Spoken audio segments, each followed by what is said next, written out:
உண்மையிலேயே போதைப் பொருளை உட்கொண்டாரா நடிகர் ஸ்ரீகாந்த்? தோண்ட தோண்ட போலீசாருக்கு கிடைத்த அதிர்ச்சி தகவல்கள். யார் இந்த அதிமுக முன்னாள் நிர்வாகி பிரசாந்த்? யார் இந்த பிரதீப்? அஜய் வாண்டையாரோட கேஸுக்கும் இந்த போதைப் பொருள் விஷயத்துக்கும் என்ன சம்பந்தம்? விரிவாக பார்க்கலாம் வாங்க.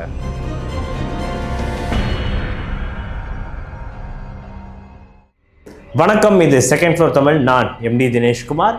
இன்னைக்கு காலையில் ரொம்பவே பிரபல நடிகராக இருக்கக்கூடிய நடிகர் ஸ்ரீகாந்த் அவர்கள் காவல்துறையினரால் விசாரணைக்கு அழைத்து செல்லப்பட்டார். அது மட்டும் இல்லாமல் கீழ்ப்பாக்கத்தில் இருக்கக்கூடிய அரசு மருத்துவமனையில் அவருக்கு பரிசோதனை எடுக்கப்பட்டுச்சு. இந்த பரிசோதனை எதுக்கு அப்படின்னு பார்த்தா, இவர் போதைப் பொருள் உட்கொண்டிருக்காரா இல்லையா அப்படின்றத கண்டறியறதுக்காண்டி தான். இறுதியில் அவர் கொக்கைன் அப்படின்ற அழைக்கப்படக்கூடிய ஒரு சப்ஸ்டன்ஸாக இருக்கக்கூடிய போதைப் பொருளை உட்கொண்டிருக்காரு அப்படின்றது ஊர்ஜிதமானது. அவர் இப்போ அரெஸ்ட் பண்ணப்பட்டிருக்கார். நடிகர் ஸ்ரீகாந்த் அவர்கள் ஒரு டைமில் ரொம்பவே பாப்புலராக இருந்த நடிகர் தான். ரோஜா கூட்டம் மாதிரியான படங்கள்லாம் நடிச்சிருப்பார். நண்பன் படத்தில் விஜய் அவர்கள் கூட ஒரு கதாபாத்திரம் பண்ணியிருப்பார். அதுக்கப்புறமா பேர் சொல்லக்கூடிய அளவுக்கு அவருக்கு எந்த ஒரு படமுமே அமையலை. பட் ஸ்டில் நல்ல ஒரு பிரபல நடிகர் தான். திடீர்னு என்ன அவர் இந்த மாதிரி ஒரு கேஸில் அரெஸ்ட் ஆகிருக்காரு. அதுவும் அவர் போதைப்பொருள் உட்கொண்டிருக்காரு அப்படின்றது கண்டறியப்பட்டிருக்கு. அது உறுதி செய்யப்பட்டிருக்கு. அப்படி அவருக்கு அரெஸ்ட் பண்ணப்பட்டிருக்காரு. இதுக்கு பின்னணி என்ன அப்படின்னு பார்த்தோன்னா, பகீர் தகவல்கள் அடுத்தடுத்து வந்துக்கிட்டே இருக்கு. ஆக்சுவலாக நடிகர் ஸ்ரீகாந்த் அவர்கள் அவரோட வீட்டில் நிறைய நைட் பார்ட்டிஸ் எல்லாம் நடத்திட்டு இருக்காரு. அவர் சக நடிகர்கள், அதுக்கப்புறம் அவரோட ஃப்ரெண்ட்ஸு, ஒரு சில பிஸ்னஸ் மேக்னட்ஸ், ஸோ இவங்கெல்லாம் வச்சு இந்த நைட் பார்ட்டிஸ் எல்லாம் நடத்தியிருக்காரு. இந்த நைட் பார்ட்டிஸில் தான் இந்த போதைப் பொருள் பெரிய அளவில் சப்ளை பண்ணப்பட்டிருக்கு. ஸோ இந்த வழக்கை பொறுத்த வரைக்கும் நடிகர் ஸ்ரீகாந்த் மட்டும் இல்லாமல் அந்த நைட் பார்ட்டிஸில் யார் யாரெல்லாம் அட்டன் பண்ணாங்களோ அவங்க மேலேயுமே போலீஸார் வலை வீசியிருக்காங்க.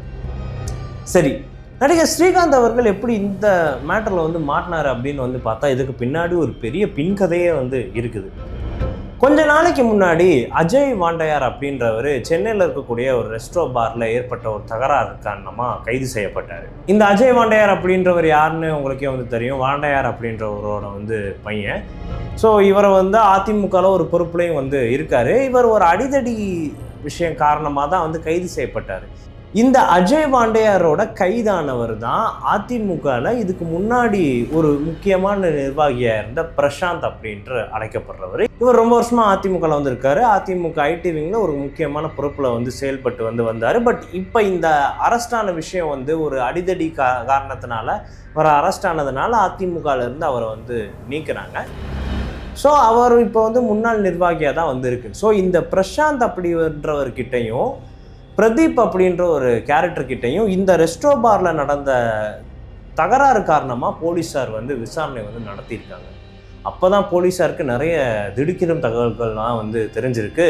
இந்த பிரதீப் அப்படின்ற கேரக்டர் நிறைய வாக்குமூலம் கொடுத்துருக்காரு. இந்த பிரதீப் யாருன்னா, இதே ரெஸ்டோ பார் தகராறில் அஜய் வாண்டையார், அதிமுகவோட முன்னாள் நிர்வாகி பிரசாந்த், இவரோட அரெஸ்ட் ஆனவர் தான்.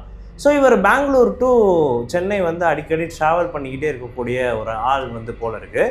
ஸோ இவரோட வேலை என்ன அப்படின்னா, பெங்களூரில் இருந்து நைஜீரியா நாட்டுக்காரங்கிட்ட போதைப்பொருள் நிறைய வாங்கிட்டு, அதாவது சும்மா பேக்கெட் மாதிரிலாம் கிடையாது. அந்த போதைப் பொருளோட குவான்டிட்டி எல்லாமே டன் அவுட் ஆஃப் டன்னு, நிறைய கிராம்ஸு, ஏகப்பட்ட பேக்கெட்ஸ், இது எல்லாத்தையுமே வாங்கிட்டு இங்கே அதிமுகவோட முன்னாள் நிர்வாகியாக இருக்கக்கூடிய பிரசாந்த் அப்படின்றவருக்கு கொடுக்கறது தான் இந்த பிரதீப் அப்படின்றவரோட வேலையை தான் இருந்திருக்கு. ஸோ இப்போ இந்த கேஸை வரைக்கும் அந்த பிரதீப் அப்படின்றவர் என்ன சொல்லியிருக்காரு அப்படின்னா, நான் இந்த மாதிரி கிட்டத்தட்ட ஒரு 5000 கிராம் நான் கொண்டு நான் பிரசாந்த் கிட்ட கொடுத்தேன். பிரசாந்த் தான் இந்த போதைப் பொருளை கொண்டு ஸ்ரீகாந்த் ஒரு நைட் பார்ட்டி நடத்த போகிறதா சொன்னார். ஸோ அதனால தான் பிரசாந்த் தான் ஆக்டர் ஸ்ரீகாந்துக்கு இந்த போதைப் பொருளை சப்ளை பண்ணியிருக்காரு அப்படின்ற ஒரு ஸ்டேட்மெண்ட்டை முன் வச்சிருக்காரு இந்த பிரதீப் அப்படின்றவர். இப்போ வரைக்கும் அந்த பிரசாந்த் அப்படின்ற நபர் எந்த வாயுமே திறக்கலை. ஸோ அந்த மாதிரி தான் இருக்காரு. ஸோ இந்த பிரதீப் கொடுத்த ஸ்டேட்மெண்ட் அடிப்படையில் விசாரிக்க போய் தான் ஆக்டர் ஸ்ரீகாந்த் மாட்டியிருக்காரு. ஸோ இப்போ என்ன காவல்துறை வட்டத்தில் என்ன சொல்கிறாங்க அப்படின்னா, அந்த நைட் பார்ட்டிஸில் கலந்துக்கிட்ட எல்லாருமே இதில் இன்வால்வ் ஆகிருப்பாங்க. ஸோ அவங்க எல்லாருமே வந்து இதில் வந்து விசாரணைக்கு வளையத்துக்குள்ளே வருவாங்க அப்படின்னு தான் வந்து சொல்லப்படுது. இந்த போதைப்பொருள் வந்து இருக்கு இல்லையா, இதில் ஒரு கிராமோட அளவு மட்டுமே 12,000 ரூபாய். ஸோ அப்போ எந்த அளவுக்கு பணப்பரிமாற்றங்கள் கைமாறிட்டுன்னு வந்து பாருங்கள். நடிகர் ஸ்ரீகாந்த் அவரோட மொபைலை பரிசோதித்ததில் கூகுள் பே மூலமாக பல லட்சம் ரூபாய் இந்த போதைப் பொருளை வாங்குறதுக்காண்டி பிரசாந்த் அப்படின்றவருக்கு அனுப்பியிருக்காரு அப்படின்றதும் வந்து உறுதியாயிருக்கு. ஸோ இது எங்கேயோ அஜய் வாண்டையார் அவங்கெல்லாம் வந்து இன்வால்வ் ஆனால் ஒரு ரெஸ்டோ பார் அடிதடியில் ஆரம்பித்த இந்த கேஸ் இது அப்படியே கிளை எடுத்து இப்போ ஒரு போதைப்பொருள் விஷயமா வந்து நிற்கிது. சரி, இவங்கெல்லாம் வந்து யார்? இவங்கெல்லாம் எப்படி பிரசாந்த், இந்த ஸ்ரீகாந்த் இவங்கெல்லாம் வந்து இன்வால்வ் ஆயிருக்காங்க அப்படின்னு வந்து பார்த்தா, ரொம்ப வருஷம் வந்து முன்னாடி ஆக்டர் ஸ்ரீகாந்த் வந்து தீங்கிரை அப்படின்ற ஒரு படம் வந்து நடிச்சிருக்காரு. இந்த படத்தோட ஒன் ஆஃப் த ப்ரொடியூசராக இருந்தவர் தான் இந்த பிரசாந்த் அப்படின்ற கேரக்டர். ஸோ இவருங்க எல்லாருமே வந்து ஆல்ரெடி வந்து பழக்கம் தான். இப்போ நீங்கள் வந்து பார்த்தீங்கன்னா அந்த தீங்கிரை படத்தில் நடித்த எல்லாருமே கிட்டத்தட்ட இப்போ இந்த கேஸில் வந்து இன்வால்வ் ஆனவங்களாக தான் வந்திருக்காங்க. இந்த தீங்கிரைன்றதே ரொம்ப பழைய படம் தான், 2014 டைம்ஸில் வந்து எடுத்திருக்காங்க. பட் இவங்களோட நட்பு வட்டம் எல்லாமே மொத்தமாக இப்போ இந்த கேஸில் வந்து சிக்கியிருக்கிற மாதிரி ஒரு சூழ்நிலை வந்து ஆயிருக்கு. சரி, இதோட அடுத்த கட்டம் வந்து என்னவா இருக்கும் அப்படின்னு வந்து பார்த்தா, ஆக்டர் ஸ்ரீகாந்த் மட்டும் இல்லாமல் அவரோட இன்னொரு நடிகரும் வந்து இருந்தார். அதாவது அவர் போதைப்பொருள் உட்கொண்டாரா, அந்த இன்னொரு நடிகர் போதைப்பொருள் உட்கொண்டாரா இல்லைன்றதெல்லாம் இன்னும் வந்து தெரியல. பட் அவரோட இன்னொரு நடிகரும் வந்து இருந்தார் அப்படின்ற ஒரு ஸ்டேட்மெண்ட்டை இந்த பிரதீப் அப்படின்றவர் வந்து கொடுத்துருக்காரு. அந்த இன்னொரு நடிகர் வந்து யார் அப்படின்னா ஆக்டர் கிருஷ்ணா.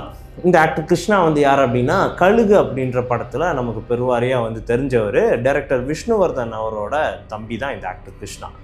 ஸோ இவரையும் இப்போ விசாரணை வளையத்துக்குள்ளே வந்து கொண்டு வந்திருக்காங்க. இதுக்கப்புறம் தான் வந்து அதோட உண்மைத்தன்மையெல்லாம் என்னன்னு வந்து தெரியும். ஸோ இது மட்டும் இல்லாமல் கிட்டத்தட்ட 20க்கும் மேற்பட்ட முன்னணி நடிகர் நடிகைகள் இந்த போதைப்பொருள் விஷயத்தில் சம்மந்தப்பட்டிருக்கலாம் அப்படின்றது சொல்லப்படுது. பட் இது வந்து உண்மையா இல்லையா அப்படின்றதெல்லாம் வந்து காவல்துறையோட அடுத்த கட்ட விசாரணையில் தான் வந்து கண்டிப்பாக வந்து தெரிய வரும். ஸோ இந்த பிரதீப் அப்படின்ற ஒரு கொடுத்த ஸ்டேட்மெண்ட்டோட அடிப்படையில் பெங்களூர்லேயும் போய் வந்து காவல்துறையினர் விசாரணையில் வந்து ஈடுபட்டிருக்காங்க. அங்கே நைஜீரியா நாட்டை சேர்ந்த ஒருத்தர் தான் மொத்தமாக இந்த போதைப் பொருளை வந்து இந்தியாவுக்கு வந்து கொண்டு வந்து அங்கே எல்லாருக்குமே வந்து சப்ளை வந்து பண்ணிகிட்ருக்காரு. ஸோ அந்த பிரதீப் அங்கேருந்து போதைப் பொருளை வாங்கிட்டு வந்து சென்னையில் இருக்கக்கூடிய பிரசாந்துக்கு வந்து கொடுப்பாரு. அந்த பிரசாந்த் ஆக்டர் ஸ்ரீகாந்த் மாதிரியோ இல்லை அவருக்கு நட்பு வட்டாரங்களில் இருக்கக்கூடிய ஒரு சில நடிகர்களுக்கோ சப்ளை பண்ணியிருக்காரு அப்படின்றது வந்து சொல்லப்படுது.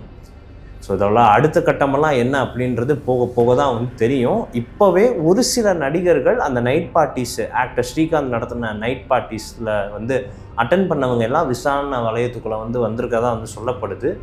போக பார்க்கலாம் இதோட உண்மைத்தன்மை என்னவா வந்து ஆகப்போகுது அப்படின்றத.